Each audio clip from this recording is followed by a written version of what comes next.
students. To continue with the same chapter, Human Eye and Colorful World, today we will study about the atmospheric refraction. What is atmospheric refraction?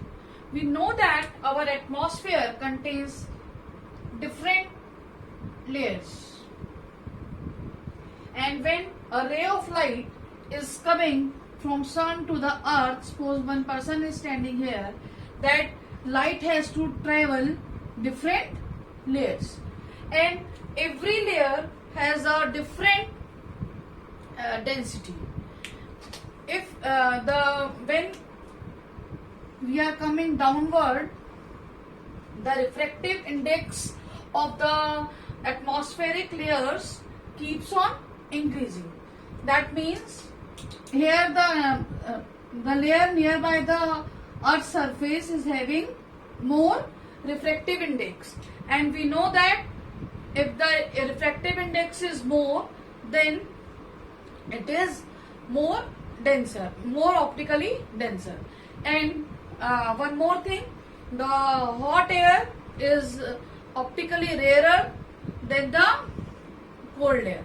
So when the ray of light is traveling from the layers of the atmosphere, so it will experience a refraction because of the change in the optical density, and that refraction is called atmospheric refraction. And based on this concept, there are few natural phenomena like twinkling of stars, apparent position of stars, and advanced sunrise and delayed sunset, and flickering of hot air when seen through a turbulent heat. So let us understand one by one the different phenomena. Now, twinkling of stars and apparent position of stars. तो twinkling को समझने के लिए पहले हमें apparent position समझनी है of stars. कैसे कि अगर यहाँ पे एक स्टार है and this star light has to travel different layers of atmosphere, and one person is standing here, and from here the star light is coming. So as we know, the refractive index keeps on increasing when we are moving towards the surface of earth. तो जैसे जैसे नीचे आएंगे तो optical density भी बढ़ेगी, क्योंकि reflecting index हमारा इंक्रीज हो रहा है. तो हमें पता है कि जब हम यानी कि ऊपर वाली लेयर जो है वो रेयर हो गई, नीचे वाली डेंसर हो गई, क्योंकि नीचे वाले का रिफ्लेक्टिव इंडेक्स ज्यादा है. एंड कोई भी रे ऑफ लाइट जब रेयर से डेंसर मीडियम में जाती है तो टुवर्ड्स द नॉर्मल बेंड होती जाती है. यहाँ से जब रे ऑफ लाइट आई तो थोड़ी सी बेंड होगी टुवर्ड्स नॉर्मल. देन यहाँ पे अगर नॉर्मल बनाएंगे तो टुवर्ड्स नॉर्मल बेंड हो गई. Then again towards normal bend हो रही है ये. तो बिकॉज ऑफ दिस जब ये लाइन ऑफ साइट में आएगा टुवर्ड्स द पर्सन, जब पर्सन यहाँ से देखेगा नियर बाय द होराइजन, तो ये जो स्टार है थोड़ा सा अपनी पोजीशन से यहाँ पे दिखेगा. यहाँ की जगह, इस पोजीशन की जगह ये इस पोजीशन पे दिखेगा स्लाइटली हायर. तो this is called apparent position of star.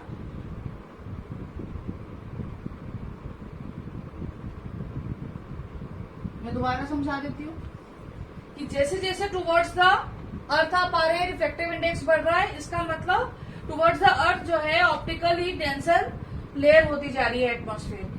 तो हमेशा जो रे ऑफ लाइट है टुवर्ड्स द नॉर्मल बेंड हो रही है, क्योंकि रेयर से डेंसर में आएगी तो टुवर्ड्स द नॉर्मल जाएगी.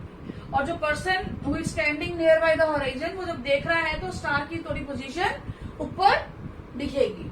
इसी को कहते हैं अपरेंट पोजीशन ऑफ स्टार.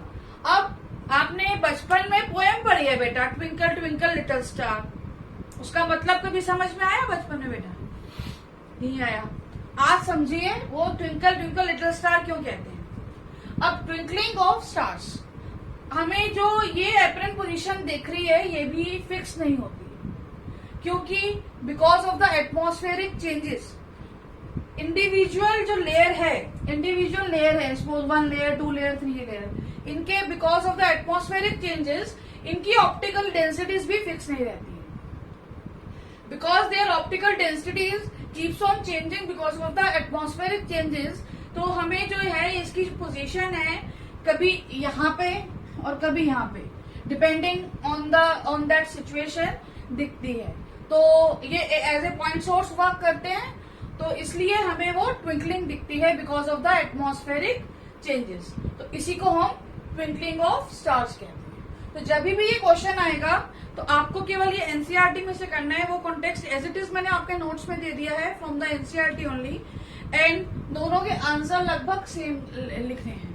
जब एपरेंट पोजीशन आएगा तब आप एपरेंट पोजीशन तक एक्सप्लेन कर देंगे, बट जब आप ट्विंकलिंग ऑफ स्टार एक्सप्लेन कर रहे हैं तो एपरेंट पोजीशन वाला पोर्शन आपको एक्सप्लेन करना होगा, और उसके बाद 2 लाइन लिख करके 2-3 लाइन और एक्सप्लेनेशन लिख करके आपको ट्विंकलिंग समझानी होगी। So in this way we have covered this. Now let us see the next phenomena. Now next phenomena is sun visible 2 minutes before the actual sunrise and 2 minutes after the actual sunset.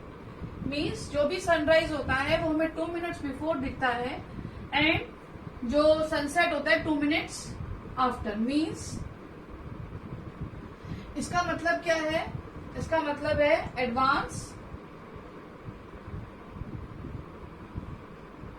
sunrise and delayed sunset. Question ऐसे पूछे या ऐसे पूछे, दोनों में answer same आएगा। सो ये भी क्यों होता है? Because of atmospheric reflection. अब let me draw the diagram, then you will be able to understand. Now see the diagram. देखो बेटे, सनराइज और सनसेट के टाइम पे दो सन होता है, sun is near by horizon, यहाँ पे सन है, और जब because of near by horizon it has to travel more layers of atmosphere. तो जब ये आ रहा है, जब यहाँ से रे आ रही है तो रे लिटिल बिट बेंड हो जाती है, बेंड हो जाती है तो हमें इसकी यहाँ पे एपरेंट पोजीशन ऑफ सन दिखती है। ये थोड़ा सा स्लाइटली अबव हो जाता है because of the bending of ray. तो apparent position of sun is visible. तो हमें ये 2 मिनट्स बिफोर दिखती है। सनसेट के टाइम पे भी यही होता है कि वो 2 minutes late because of the bending of the ray. तो इस टाइप के फिनोमिना को कहते हैं advance sunrise and delayed sunset. ये 2 मिनट पहले दिखता है सनराइज, जो एक्चुअल सनराइज हो रहा है उससे, एंड जो सनसेट हो रहा है उसके 2 मिनट बाद हमें सनसेट दिखता है। Now let us study another phenomena. Now next topic is why planet do not twinkle. ये ट्विंकल क्यों नहीं करते स्टार्स की तरह? तो इसका आंसर भी, इसका कोई ऐसा डायग्राम नहीं है, and you have to do this topic as it is. A small paragraph is given in your NCERT.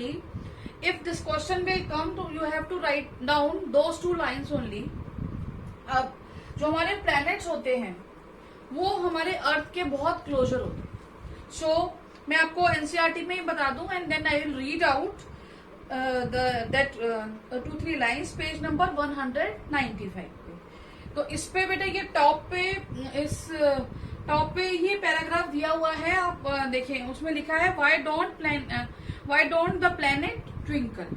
Planet twinkle क्यों नहीं करते हैं? The planets are much closer to the earth and the seen as a extended source. वो एक extended source of light की तरह act करते हैं क्योंकि वो स्टार्स से बहुत ज्यादा क्लोजर हैं टू द अर्थ। और if we consider the planet as a collection of large number of point sources of light, अगर हम प्लैनेट को ऐसे कंसीडर करें कि वो large number of point source of light है, तो जो टोटल वेरिएशन जो होता है उनके अमाउंट ऑफ लाइट का जो हमारी आईज में एंटर हो रहा है, वो टोटल वेरिएशन जो भी आता है वो नलीफाई हो जाता है उसका इफेक्ट, तो हमें ट्विंकलिंग इफेक्ट नहीं दिखता। तो इसलिए देखिए नेक्स्ट लाइन यही लिखिए, the total variation in the amount of light entering our eyes from the individual point size source will average out to 0. Therefore it nullify the twinkling effect. तो इसका सबसे बड़ा रीजन यही है कि वो हम अर्थ के बहुत ज्यादा क्लोजर है और वो एज ए एक्सटेंडेड सोर्स हम उसको कंसीडर करते हैं, और अगर वो as a extended source consider होंगे तो जो उनका जो लाइट हमारी तरफ आ रही है वो जो उनका अफेक्ट है वो नलीफाई हो जाएगा और ट्विंकलिंग अफेक्ट हमें नहीं दिखेगा. So this we have to do from the NCERT only, page number 195. वो कॉन्टेक्स्ट भी मैंने आपका नोट्स में डाल दिया है क्वेश्चन फॉर्म में, तो आपको वहीं से रीड करना है. Now let us do the next concept. Now flickering of objects when seen through a turbulent stream. What is this turbulent stream? This is a hot air. Flickering means wavering. Wavering. What does it mean? कि कभी भी आपने चूल्हा जलते देखा होगा.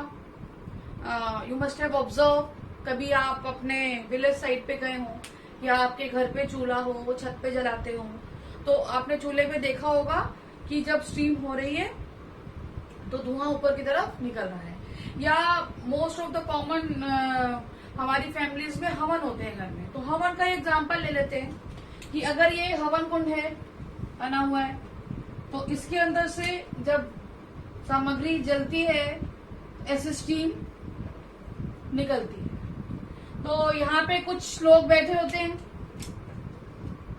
जो पंडित जी की श्लोक को सुन रहे होते हैं, और यहाँ पे पंडित जी बैठे होते हैं. तो आपने देखा होगा कि जब इस स्टीम के थ्रू आप पंडित जी को देख रहे हैं, पंडित जी आपको देख रहे हैं, अगर आप इस साइड भी बैठे हैं, तो आपको एक वेवरिंग नजर आएगी, हिलता हुआ नजर आएगा. क्यों? ऐसा क्यों होता है? क्योंकि यहाँ पे जो एयर है वो हॉट ऊपर जा रही है, और हॉट एयर का मैंने आपको बताया कि ऑप्टिकली डेंसर होती है. तो यहाँ पे जब हॉट एयर ऊपर जा रही है तो रिफ्रैक्टिव इंडेक्स जो है हॉट एयर का कम होगा, क्योंकि वो रेयर होती है. तो यहाँ पे जो एटमॉस्फेयर जो यहाँ पे है उसका ऑप्टिकल डेंसिटी चेंज होती रहती है बिकॉज ऑफ दिस हॉटनेस. तो उसके कारण से जो रे ऑफ लाइट होती है वो रिफ्लेक्ट कर रही होती है, इसलिए आपको फ्लिकरिंग नजर आती है. तो ये आप कभी भी ऑब्जर्व कर सकते हैं, कभी भी आपके घर में हवन हो तब आप ऑब्जर्व कर सकते हैं. कभी चूल्हे पे रोटी बनते देखें, वहां हो सकते हैं तेज मैरिजेस में जाते हैं, तेज तंदूर चल रहा होता है, वहां पे भी खड़े होके देखिए तो आपको ये नजर आएगा. तो in this way we have completed the chapter. तो I will upload the notes on the WhatsApp group also and class मो भी ऑल्सो. तो आपको क्लास मो भी जरूर देखना है एंड उस पर आपके नोट्स आएंगे.